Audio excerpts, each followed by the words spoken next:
गांव की चटोरी गली में देवरानी जेठानी का ससुराल। शाम का समय है। निधि अपने बेड पर मुंह फुलाकर बैठी हुई है। तभी आकाश कमरे में आता है और निधि को ऐसे गुस्से में बैठा हुआ देखकर कहता है, अरे निधि, तुम यहाँ ऐसे मुंह फुलाकर क्यों बैठी हो? क्या हुआ?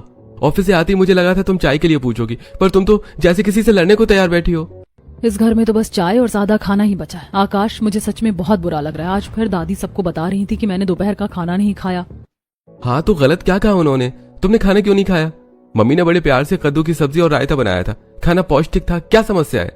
समस्या ये है कि ये सादा खाना मुझे बिल्कुल पसंद नहीं है। पौष्टिक के नाम पर आप लोग बस उबला हुआ खाना खाते हो, और ऊपर से अगर किसी दिन मैं गलती से खाने में थोड़ी सी मिर्च ज्यादा डाल देती हूँ तो आपके पापा और दादी ऐसे देखते हैं जैसे मैंने कोई गुनाह कर दिया। सारा खाना फिकवा देते हैं और मुझे 4 बातें सुनाते हैं। सो अलग। देखो निधि, पापा का ब्लड प्रेशर लो रहता है और दादी की उम्र देखो। घर में सबको साथ लेकर चलना पड़ता है। मम्मी हमेशा कहती है कि अगर तुम्हें कुछ अलग खाना है तो घर में बना लो, सारा सामान तो रसोई में रहता ही है। पर तुम तो चाहती हो कि सब तुम्हारी तरह मिर्च मसाले खाएं। अरे बाबा, मैं ये नहीं कह रही कि उन्हें खिलाओ, पर मेरा मन तो करता है ना। देखो ना, हमारे घर के ठीक सामने ये चटोरी गली लगती है। वहाँ से कचौड़ियाँ और समोसों की कितनी अच्छी खुशबू आ रही है। मेरा जी ललचा रहा है। आकाश, प्लीज मेरे लिए आज वहाँ से कुछ चटपटा ला दो ना, बस थोड़ा सा। बिल्कुल नहीं निधि, तुम चाहती हो कि मम्मी और दादी से डांट खाऊं। उन्होंने साफ मना किया है कि बाहर का अनहाइजीनिक खाना घर में नहीं आएगा। अगर तुम्हें खाना है तो घर में पौष्टिक तरीके से बनाओ। मैं बाहर से कुछ नहीं लाने वाला। ठीक है, जाइए आप। मैं आपसे बात ही नहीं कर रही। भूखी रह जाऊंगी, पर मैं ये घर का घास फूस नहीं खाऊंगी। अब आकाश कमरे से बाहर चला जाता है। निधि उसे जाते हुए देखती है और फिर उसकी नजर खिड़की से बाहर चटोरी गली की भीड़ पर पड़ती है। वो अलमारी से पैसे निकालती है और दबे पांव पिछले दरवाजे से निकलकर बाहर चटोरी गली में पहुंच जाती है और फुर्ती से एक ठेले के पास जाती है और कहती है, भैया जल्दी से 1 प्लेट पाव भाजी और 2 समोसे पैक कर दो, और सुनो, मसाला ऊपर से एक्स्ट्रा डालना, एकदम तीखा। दुकानदार निधि को पाव भाजी और समोसे पैक करके दे देता है। पैकेट लेकर निधि घर के पिछले दरवाजे से अंदर आती है। वो सीढ़ियों के नीचे छोटे कमरे में बैठ जाती है जहाँ कोई आता जाता नहीं है। वो बड़े चाव से पाव भाजी खा लेती है और चुपचाप अपने कमरे में आ जाती है। अगले दिन निधि सुबह सोकर उठती है और हॉल में आती है तो सुशीला उसे देखकर कहती है, निधि बेटा, आ गई तुम? देख, प्रिया के कॉलेज से आने का समय हो रहा है। मैंने सोचा उसे फोन करके बोल दूं कि आते समय बाजार से ताजी सब्जियां लेती आए। शाम को मेथी के पराठे बनाएंगे। अरे मम्मी जी, प्रिया तो कॉलेज से वैसे ही थक कर आती है, आप उसे क्यों परेशान कर रही हैं? मैं चली जाती हूँ ना बाजार, ताजी सब्जियां भी ले आऊंगी और मेरा थोड़ा टहलना भी हो जाएगा। अब निधि जैसे ही जाने के लिए मुड़ती है, दादी जी चश्मा उतार कर उसे घूरती हैं। ना, बिल्कुल नहीं। निधि, तू बाजार जाएगी तो मुझे पता है तू सीधे उस चटोरी गली के नुक्कड़ पर जाकर खड़ी हो जाएगी। तू वहाँ से कुछ खाए बिना वापस नहीं आएगी। रहने दे, तू घर में ही बैठ, प्रिया ही ले आएगी। दादी जी, आप तो ऐसे बोल रही हैं जैसे मैं कोई छोटी बच्ची हूँ। क्या मैं अपनी पसंद का कुछ खा भी नहीं सकती? खाना है तो घर में बना, किसने रोका है? पर वो बाहर का सड़ा गला तेल हम घर में बर्दाश्त नहीं करेंगे। तब ये निधि का चेहरा उतर जाता है। वो झुंझलाकर रसोई में चली जाती है और काम करने लगती है। तो वहीं दूसरी तरफ प्रिया अपनी सहेलियों के साथ कॉलेज से बाहर निकल रही होती है। कॉलेज के बाहर गोलगप्पे वाले को देखकर प्रिया की सहेली कहती है, ओए प्रिया, रुकना यार, देख कितने मस्त गोलगप्पे हैं, चल ना 1-1 प्लेट खाते हैं। अरे नहीं यार, तुम लोग खा लो, मुझे तो इन चीजों को देख देख कर ही चिढ़ होने लगी है। क्यों भाई, तू तो बड़ी फूडी हुआ करती थी।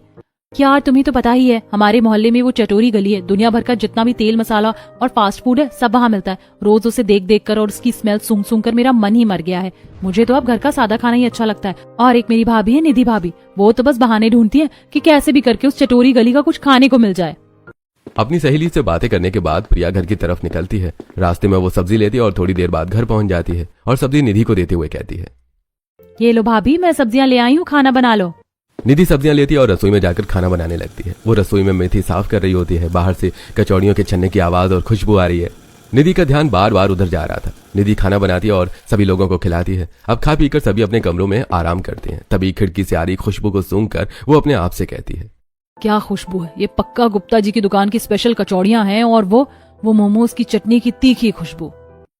तभी डोरबेल बजती है। निधि को एक बहाना मिल जाता है। वो बाहर जाकर दरवाजा खोलती है तो देखती है कि दरवाजे पर कोई नहीं होता। निधि मौका पाकर चटोरी गली में दौड़ लगाती है और फटाफट 1 बर्गर और 2 आलू बोंडा पैक करवाकर पल्लू में छुपा लेती है। वो वापस आकर अपने कमरे में घुसकर दरवाजा बंद करके खा लेती है। तभी आकाश कमरे में आ जाता है और कहता है, निधि, ये कैसी महक है कमरे में?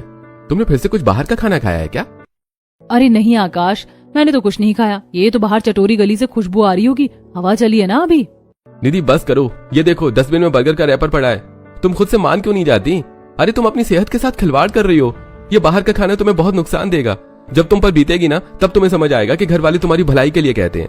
हाँ हाँ, आप लोग तो बस यही कहेंगे। वो देखो गली में भीड़ लगी है, उन लोगों को तो कुछ नहीं होता, सिर्फ मैं ही बीमार पड़ूंगी क्या? आप लोग बस मेरी खुशियों के दुश्मन हैं। बहस करना बेकार है तुमसे, जब तकलीफ होगी तब मेरे पास मत आना। ऐसा कहकर आकाश कमरे से बाहर चला जाता है। ऐसी 2 दिन बीत जाते हैं और रविवार आ जाता है। पूरा परिवार हॉल में बैठा है। तभी सुशीला निधि से कहती है, निधि बेटा, आज रविवार है। दादी जी कह रही थी कि मूंग दाल की खिचड़ी बना दे, उनके लिए हल्का रहेगा, और पापा जी के लिए सादा दलिया। तुम और आकाश पराठे खा लेना।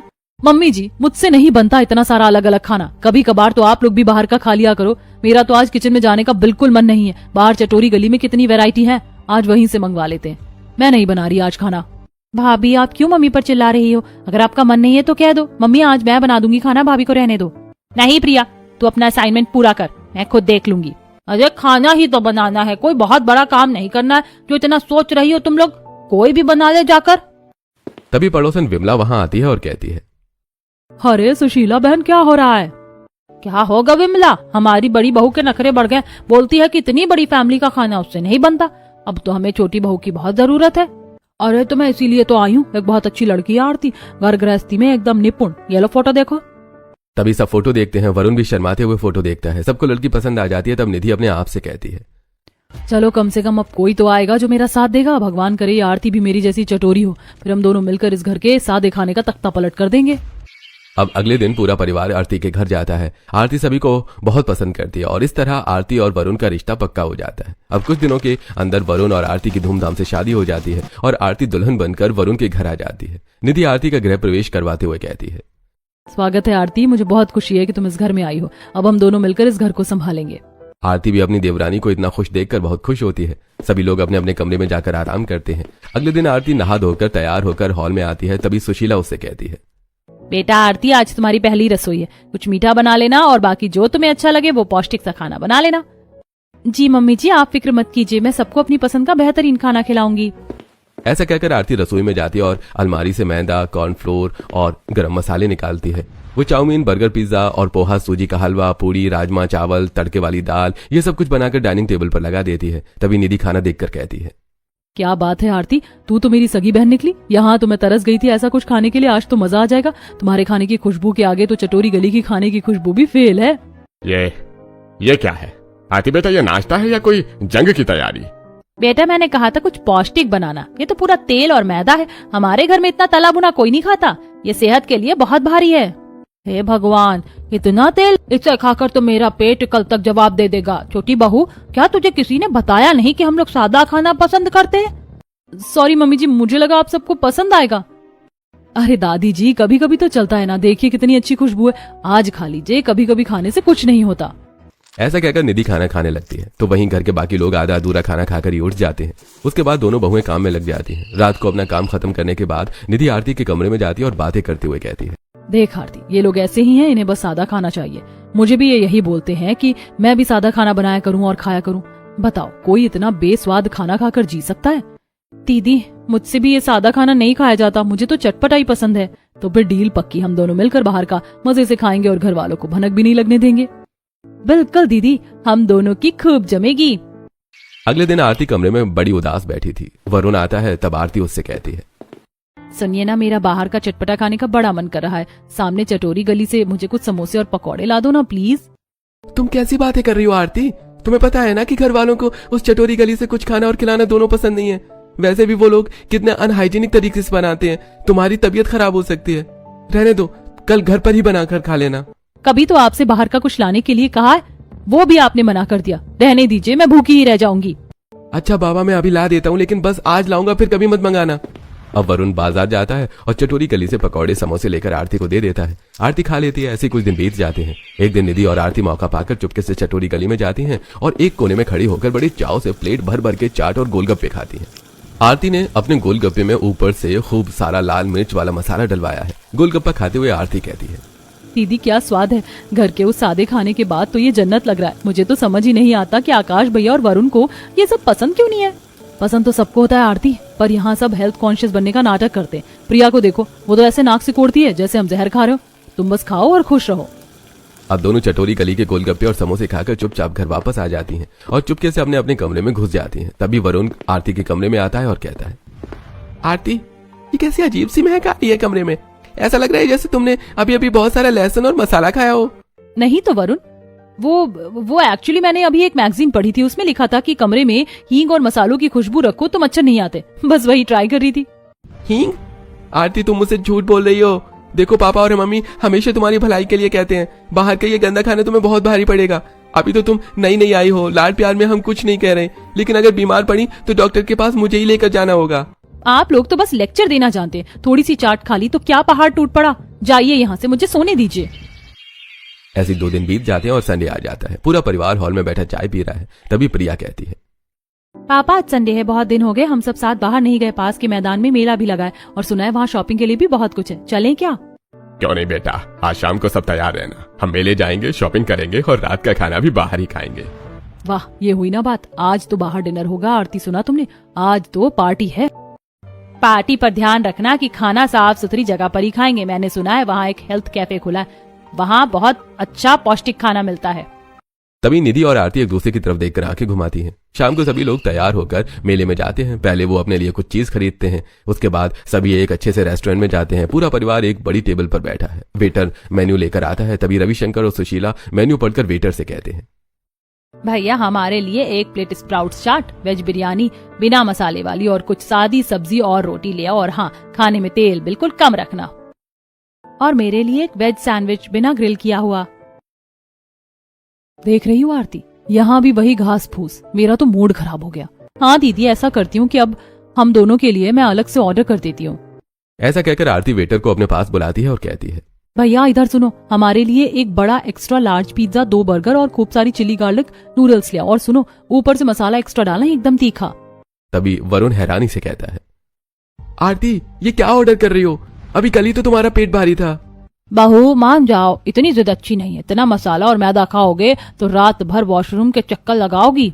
दादी जी प्लीज हमें खा लेने दीजिए, हम रोज रोज तो बाहर नहीं खाते, हर वक्त हमारे खाने पर नजर मत रखा कीजिए।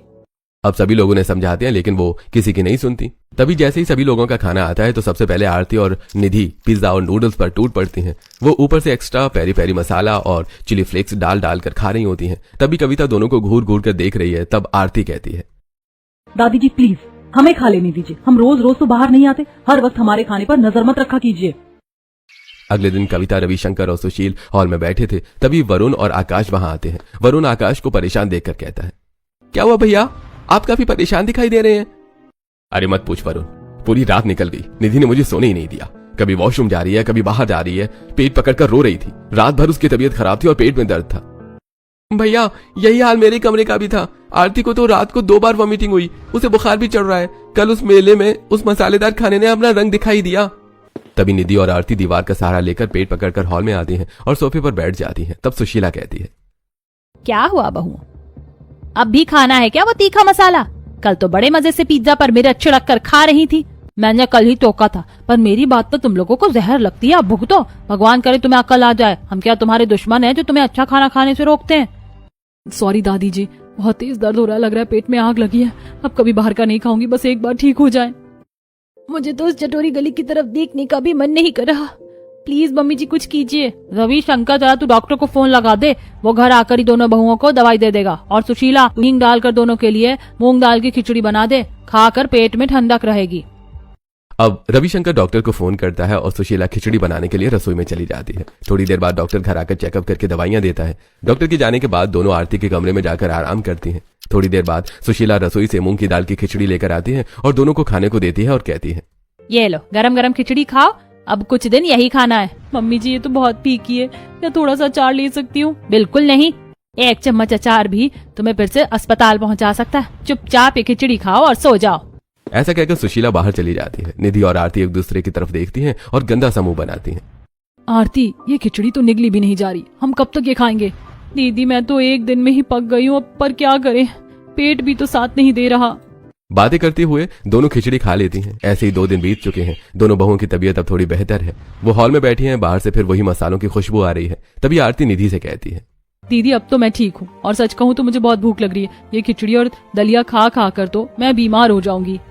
सच कह रही हूँ आरती, मेरा तो चाउमीन खाने का बहुत मन कर रहा है। देखो वो सामने वाले स्टॉल पर धुआं उठ रहा है। पर दीदी अभी तो हम ठीक हुए हैं, अगर फिर से दर्द हुआ तो?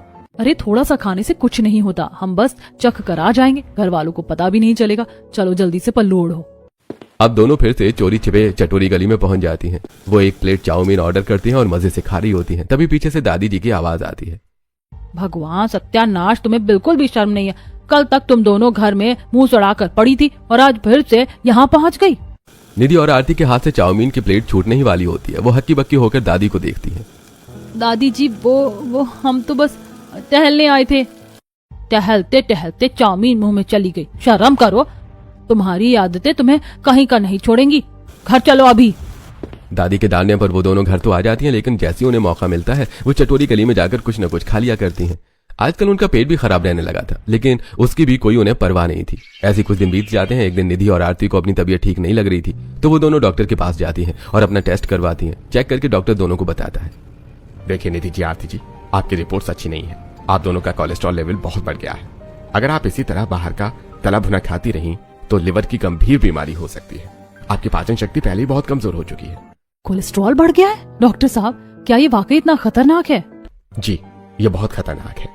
ये उम्र बीमारियों की नहीं है, पर आपकी ईटिंग हैबिट्स ने आपके शरीर को बूढ़ा बना दिया है। आपको कम से कम 6 महीने तक सिर्फ और सिर्फ घर का सादा खाना और पौष्टिक खाना ही खाना होगा। सुना दीदी, हम तो खुद अपनी कब्र खोद रहे थे। अब शाम को वो दोनों घर आते हैं तो उनकी सास उनसे कहती है, निधि और आरती आ गई तुम दोनों? आज घर में प्रिया को देखने वाले आने वाले हैं। मेहमानों का स्वागत का सारा इंतजाम कर लो। मम्मी, प्रिया के होने वाले ससुराल वाले बहुत हेल्थ कॉन्शियस और साफ सफाई वाले लोग हैं। उनकी मम्मी तो बहुत ही स्ट्रिक्ट है इस मामले में। प्लीज घर को एकदम चकाचक से रखना और खाने का खास ख्याल रखना। तू फिक्र मत कर आकाश। बहुओं, सुना तुम दोनों ने? मेहमान आने वाले हैं। खाना घर पर ही बनेगा। समोसे, पकौड़े, फ्रेंच फ्राइज, नूडल्स, जो अभी बनाना है घर पर ही ताजे तेल में बनाना। बाहर से कुछ मत मंगवाना, वो बहुत अनहाइजीनिक होता है। जी मम्मी जी, आप फिक्र क्यों करती हैं? हम दोनों मिलकर सब घर पर ही बना लेंगे। जी मम्मी जी।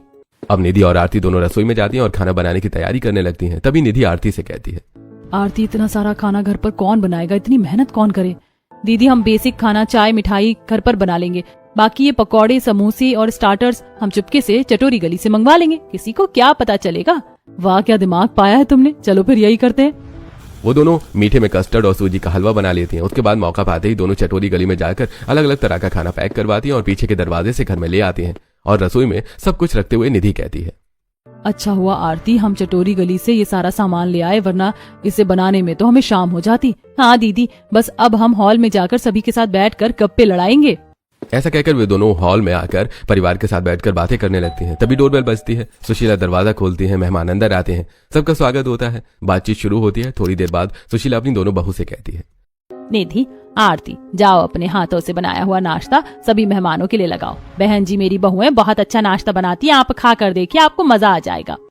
अब निधि और आरती रसोई में जाती हैं। वो जल्दी जल्दी बाहर से मंगवाए हुए समोसे और पकौड़ों को प्लेटों में सजाती हैं। आरती एक एक करके समोसे निकाल रही है, जो कि बहुत ज्यादा तेल छोड़ रहे हैं। ये देखकर निधि कहती है, आरती देखो, ये समोसे कितने ऑयली हैं। टिश्यू पेपर रख नीचे, सारा तेल सोख लेगा, वरना मम्मी जी को शक हो जाएगा।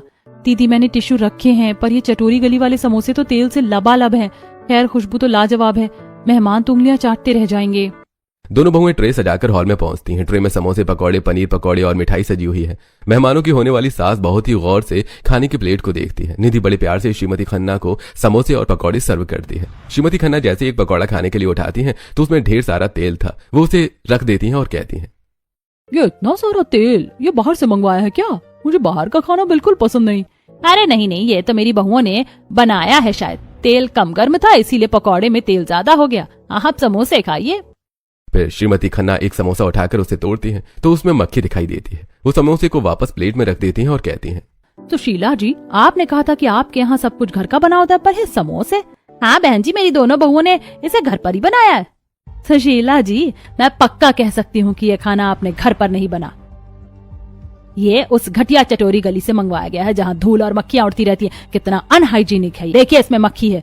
मक्खी? इसमें मक्खी कहाँ से आई? निधि, आरती, तुमने ये सब घर पर नहीं बनाया क्या? मम्मी जी, वो हमसे गलती हो गई।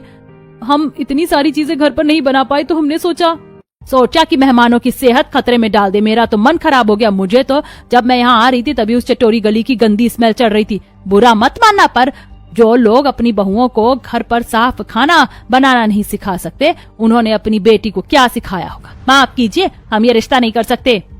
बेटा, हमसे भूल हो गई है। भूल नहीं है, धोखा है। और मुझे यकीन है कि आपकी बेटी प्रिया भी अपनी इन भाभियों की तरह ही चटोरी होगी, रोज बाहर का कूड़ा खाना खाती होगी। हमें ऐसा परिवार नहीं चाहिए, चलिए। ऐसा कहकर मेहमान गुस्से में बाहर निकल जाते हैं और घर में शमशान जैसी शांति छा जाती है। प्रिया सोफे पर बैठकर रोने लगती है। आकाश और वरुण गुस्से में आग बबूला हैं। दोनों बहुएं सिर झुकाई खड़ी हैं और कांप रही हैं। तब आकाश कहता है, देखा तुम दोनों ने, तुम्हारी उस घटिया चटोरी गली की लत ने आज मेरी बहन का घर बसने से पहले ही उजाड़ दिया। तुम्हें रोज समझाते थे कि बाहर का खाना गंदा होता है, पर तुम तो अपनी जुबान के स्वाद के आगे अंधी हो गई थी। भाभी कम से कम आज तो सच बोल देती। उस मक्खी वाले समोसे ने हमारी कितनी बेइज्जती कराई है, अंदाजा है आपको? मुझे तुम दोनों पर बहुत गर्व था। मैंने सोचा था कि तुम घर संभालोगी, पर तुमने तो झूठ और बीमारी का रास्ता चुना। क्या घर का खाना इतना बुरा था कि तुम्हें मेहमानों को जहर परोसना पड़ा? मम्मी जी हमें माफ कर दीजिए, हमें अपनी गलती का एहसास हो गया है। हम बस आलस कर गए और अपनी चटोरी आदत के चक्कर में ये सब कर बैठे। दादी जी, हमें उस दिन भी समझना चाहिए था जब हमारा पेट खराब हुआ था, पर हम बेवकूफ थे। हम आज से कसम खाते हैं कि हम कभी उस चटोरी गली की तरफ मुड़कर भी नहीं देखेंगे। भाभी, मुझे दुख इस बात का नहीं है कि रिश्ता टूट गया, दुख इस बात का है कि आप लोगों ने मम्मी के भरोसे को तोड़ दिया। अब ढेर सारी बातों के बाद परिवार वाले उन्हें माफ कर देते हैं और फिर वो दोनों बहुएं घर पर ही हेल्दी खाना बनाने और खाने लगती हैं और चटोरी गली की तरफ जाना और वहां का खाना हमेशा के लिए छोड़ देती है। अब 4 दिन हो जाते हैं और निधि सुशीला के पास आती है और कहती है, मम्मी जी आज हम दाल पालक और बाजरे की रोटी बनाएंगे। आज चटोरी गली की खुशबू नहीं आ रही क्या तुम लोगों को? नहीं मम्मी जी, अब तो उस खुशबू से डर लगने लगा है। बेटा, मैंने तुम्हें कभी सजा देने के लिए नहीं टोका था, तुम्हारी भलाई के लिए ही कहा था। जब घर में इतना सब सामान है तो घर पर बनाकर खाओ ना। साफ सुथरा और प्यार से बना खाना कभी नुकसान नहीं देता। माँ जी सही कहा आपने, अब हम सिर्फ घर का खाना खाएंगे। पीछे से कविता आकर ये सारी बातें सुन लेती है और कहती है, चलो देर रात दुरुस्त आए, अब ये चटोरी गली हमारे घर के लिए बंद हो गई। अब रात को दोनों बहू अपने अपने कमरे में बैठी थी। उन्हें खिड़की के बाहर चटोरी गली की भीड़ दिखती है। दोनों उठकर अपनी अपनी खिड़कियां बंद कर देती हैं। इस घर की खिड़की अब उस तरफ नहीं बल्कि खुशियों की तरफ खुलती है।